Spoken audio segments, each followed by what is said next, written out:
Preheat your oven to 400 degrees Fahrenheit. So for this beet salad, I have yellow beets or golden beets here. We're going to add a little bit of olive oil and some salt, and then we're going to roast them at 400 degrees Fahrenheit for about 1 hour or until they are soft. We're going to peel them and bang! Super easy.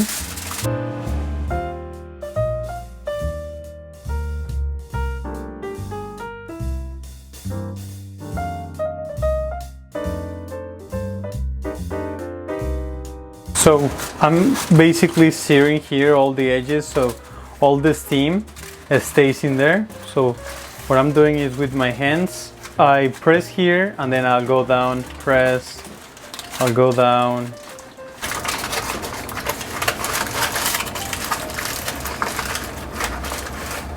Here, perfect.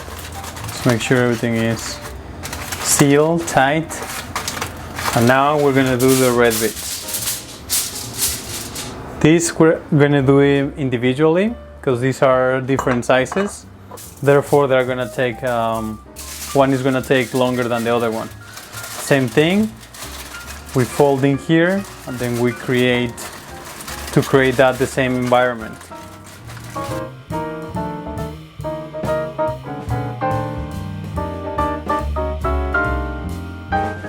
For the vinaigrette, it's super simple. For this citrus vinaigrette, what we're doing is we're using some oranges, getting all the juice of this baby. Basically, the vinaigrette is going to be made with orange juice, lime juice.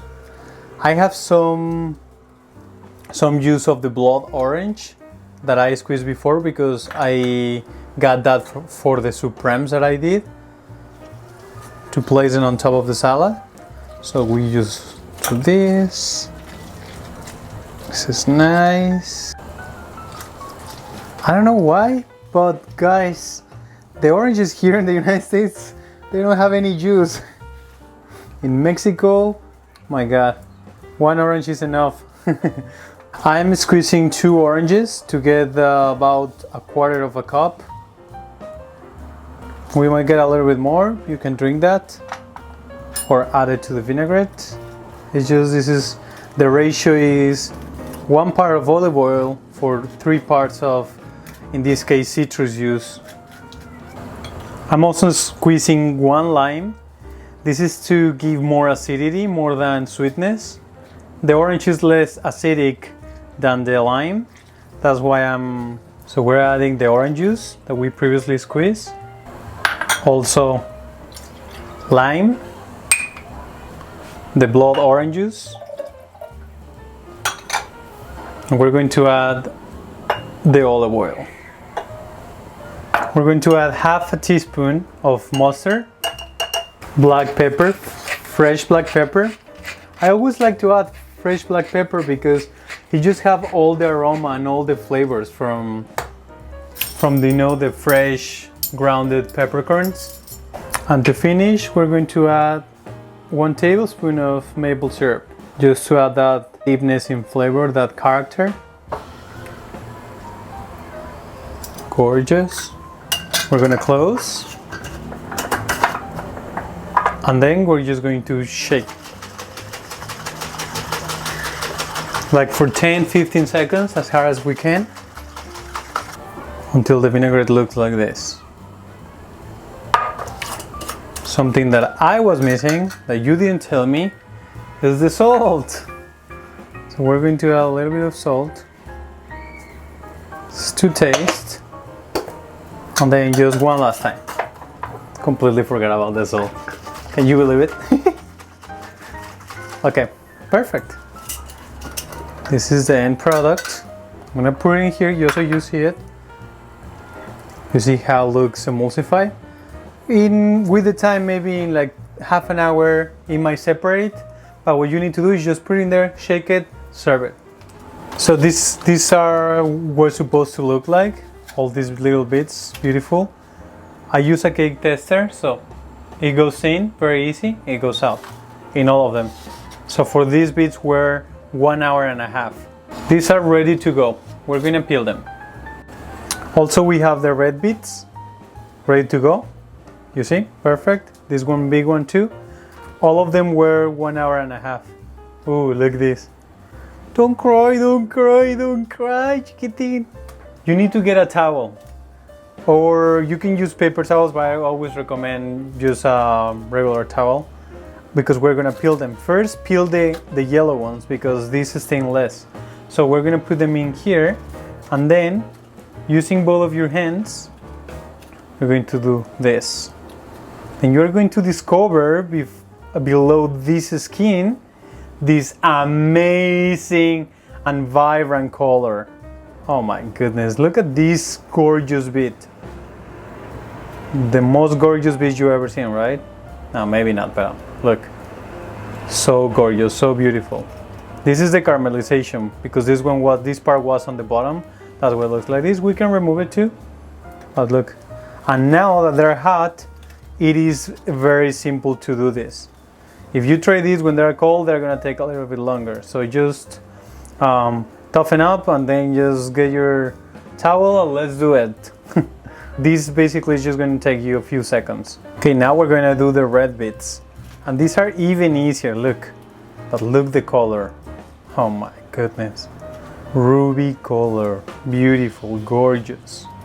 This is one of my favorite part, guys, and I want to really show this with you, like share it. Because I love kind of shapes. And the fact that you can do your own shapes, it just makes me so happy. Like I was thinking, how am I gonna make this salad? Where is gonna be the shapes? How it's gonna look in the plate? So first, what I do is I look at the shape, right? And then maybe I go like in the by half, and then I see how it looks, how the beet looks from the inside. And if it's too big, I always take in consideration how big is it for purpose of eating. I don't want a super big chunk for people.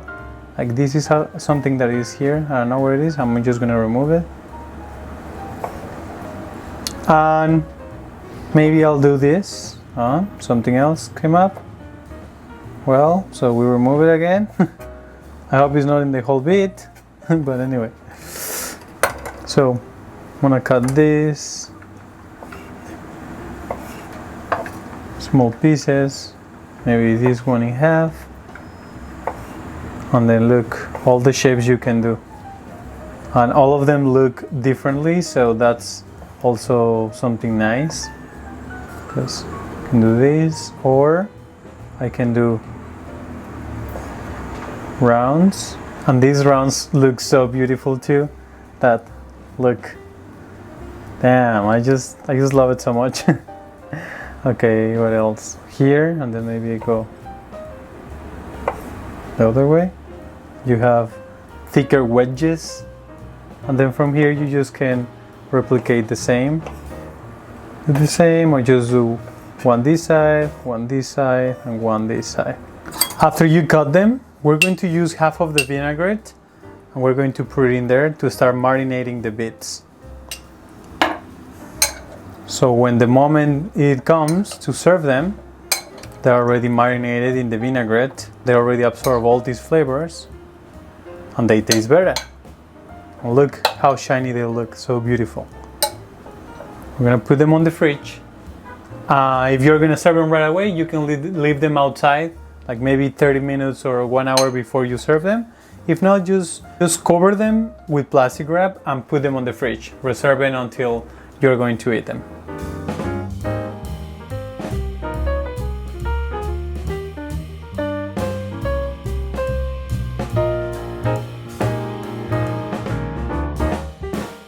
So now we're going to plate these these gorgeous beets. So the way I'm doing it is I'm going to do like a circle. So you just, and since these ones are bigger, I'm going to use them as a base for the golden beets. Right? So you want to plate it nicely so the kids eat it. So they're like, oh, what's that? And you're like, oh, it's super delicious, taste it. And they're like, okay. But if it looks ugly, that's why kids don't want to eat vegetables. That's the truth. Because when I was a kid, I was like that. I used to hate broccoli. Really, but really hate it. But now I love it. Okay, we have our base. Now we're gonna use the golden beets. These are gonna bring all this shine into the plate and make it look brighter. Then remember I told you about the rounds? Look how different it looks. Nice, huh? Then the wedges, no.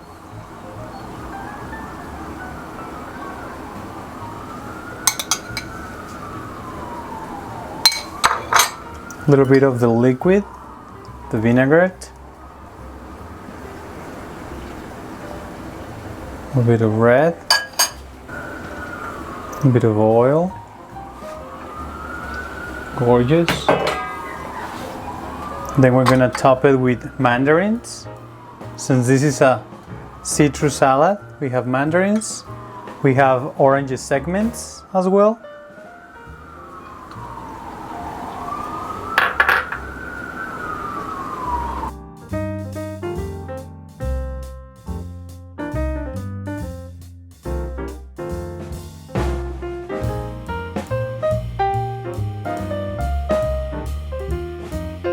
And now we have also some blood oranges. This is a heavy plate, you know, that's why it looks like that, because it's for the whole family. You don't want to put one or two things of everything, you want the whole bunch there.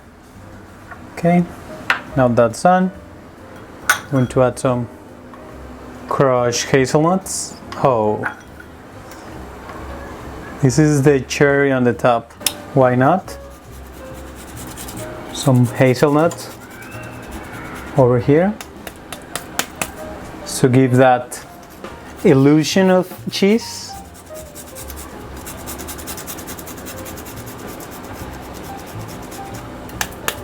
Oh, nice. And to finish with some dill. There you have it, guys. Beautiful color. Super simple, seasonal, because we're using citrus and we're using delicious beets. Gorgeous plate. It looks very festive, and I think this is going to be a very good dish for Christmas.